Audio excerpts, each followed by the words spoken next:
नमस्कार, news one India में आप सभी का स्वागत। आपके साथ में अर्चना कौशल और आप देख रहे हैं बात में दम है, जिसमें आज बात होगी योगी सरकार के मिशन रोजगार की।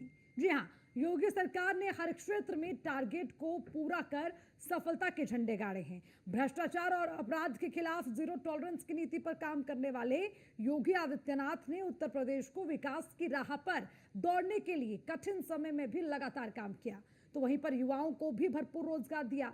अब यूपी पुलिस में 60,000 से ज्यादा भर्ती करके एक नया कीर्तिमान रचा है और ये दावा किया है कि समाजवादी पार्टी की सरकार में बिना पर्ची खर्ची के नौकरी नहीं मिलती थी।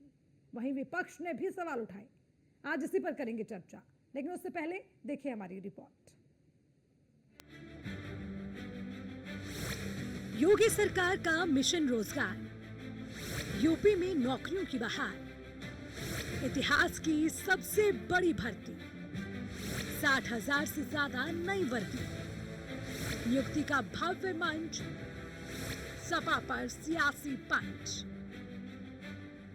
योगी सरकार में यूपी बदल रहा है, आगे बढ़ रहा है, अपराधियों पर वार, किसी की तेज रफ्तार और युवाओं को रोजगार मिल रहा है।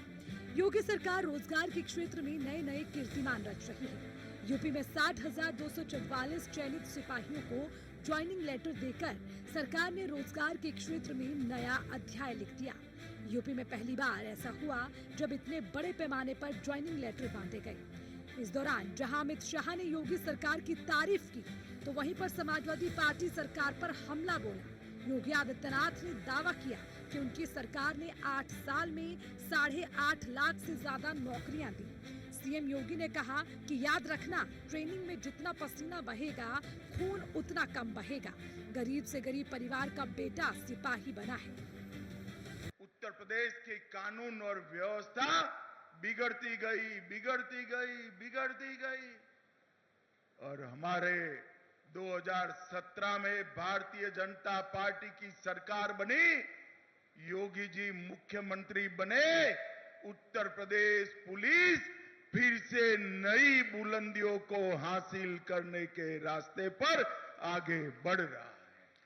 और आप सभी के लिए एक गौरव का मौका है कि आज आप एक पुलिस बल, उत्तर प्रदेश पुलिस बल का हिस्सा बनने जा रहे हैं। मैं आज के इस अवसर पर इन सभी नौजवान साथियों से कहूंगा, याद रखना, एक नियम है वर्दीधारी फोर्स के लिए, ट्रेनिंग में जितना पसीना बहेगा, जीवन में उतना ही कम खून बहाने की नौबत आएगी। और मुझे लगता है इस ट्रेनिंग के साथ, उस जवाबदेही के साथ, हमें आज पुलिस का व्यवहार, दोस्ताना व्यवहार, कॉमन मैन के साथ जितना संवेदनशील हम बन सकते हैं उनकी समस्या के समाधान करने के लिए। यूपी में निष्पक्ष और पारदर्शी भर्तियां नजीर है। युवाओं को पारदर्शी व्यवस्था से सरकारी नौकरियां मिल रही हैं। योगी आदित्यनाथ सरकार ने पारदर्शिता और ईमानदारी से युवाओं का भरोसा जीता है। हालांकि विपक्ष ने योगी सरकार पर सवाल उठाए। पूरे 11 बरस में जनता ने देखा कि किस स्तर की पारदर्शिता अमित शाह और नरेंद्र मोदी जी की सरकार में है। वो इलेक्टोरल बॉन्ड के चंदे में भी देखी, वो एएनआई का जो अवैध वसूली स्ट्राइक देने पर यूट्यूबर्स को दिया जा रहा है उसमें भी देखा गया। कोई भी ठेका हो, कोई भी पट्टा हो, कोई भी टेंडर हो, कोई भी खनन हो, भू माफिया, शिक्षा माफिया, नकल माफिया, सिवाय अवैध वसूली और एग्जॉर्शन, खुलेआम फिरौती के अलावा इस सरकार में किस प्रकार की पारदर्शिता है। उन्हें पारदर्शिता शब्द के इस्तेमाल से वंचित किया जाए, ये शब्द उन लोग की डिक्शनरी में कहीं नहीं है, ये सिर्फ कल्पना है, किसी अजीब मनस्थिति में दिया गया बयान है, क्योंकि इसका वास्तविकता से कोई लेना देना नहीं। देखिए, ये भर्तियां तो कर नहीं पा रहे हैं, इसलिए इधर उधर की बातें कर रहे हैं। वैकेंसियां जितनी खाली पड़ी वो तो निकाल नहीं रहे हैं, जो निकाल रहे वो आउटसोर्स से निकाल रहे हैं। कुछ भर्तियां जो यूपी में तो दर्जनों पेपर लीक हो गए, दर्जनों परीक्षाएं निरस्त हो गई और कई भर्तियां आज तक उनका रिजल्ट नहीं घोषित कर पाए सही से।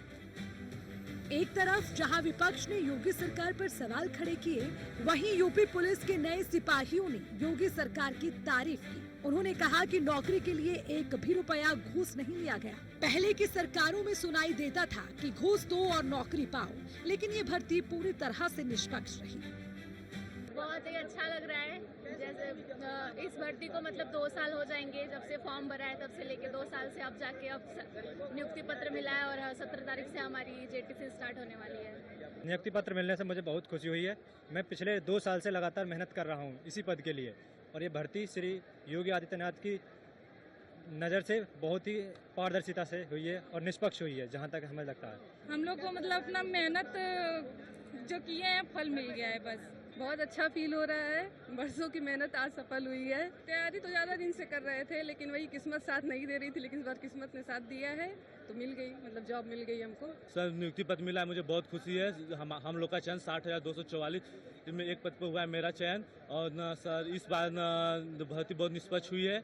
और सर मैं चंदौली जिला का निवासी हूँ। सर ये निष्पक्ष एकदम निष्पक्ष भर्ती हुई है, और जो है ये हमारे, मैं हृदय से अपने यशस्वी मुख्यमंत्री योगी आदित्यनाथ जी को बधाई देना चाहता हूँ कि उन्होंने हमारे लिए इतना कुछ करा। सरकार ने सिपाही भर्ती के चयनित अभ्यर्थियों का नियुक्ति पत्र वितरण समारोह कर एक तीर से कई निशाने साधने की कोशिश की है। सरकार ने एक और बेरोजगार युवाओं को संदेश दिया है कि सरकार बड़े पैमाने पर भर्तियां कर रही है। वहीं अमित शाह ने मंच से जिस तरीके से समाजवादी पार्टी की सरकार के दौरान पुलिस भर्ती में हुई धांधली पर निशाना साधा, उससे ये साफ है कि अब रोजगार के मुद्दे पर बीजेपी आक्रामक जवाब देगी। जाहिर है कि 2026 के त्रिस्तरीय पंचायत चुनाव को 27 के विधानसभा चुनाव का सेमीफाइनल माना जा रहा है। बीजेपी ने इस महत्वपूर्ण चुनाव के लिए अपनी रणनीति को अंतिम रूप देना शुरू कर दिया है। इसमें पारदर्शी भर्ती, जातीय संतुलन, कानून व्यवस्था जैसे मुद्दों को केंद्र में रखा गया है। अब सवाल ये है कि क्या इन मुद्दों के सहारे बीजेपी की नैया पार लग जाएगी?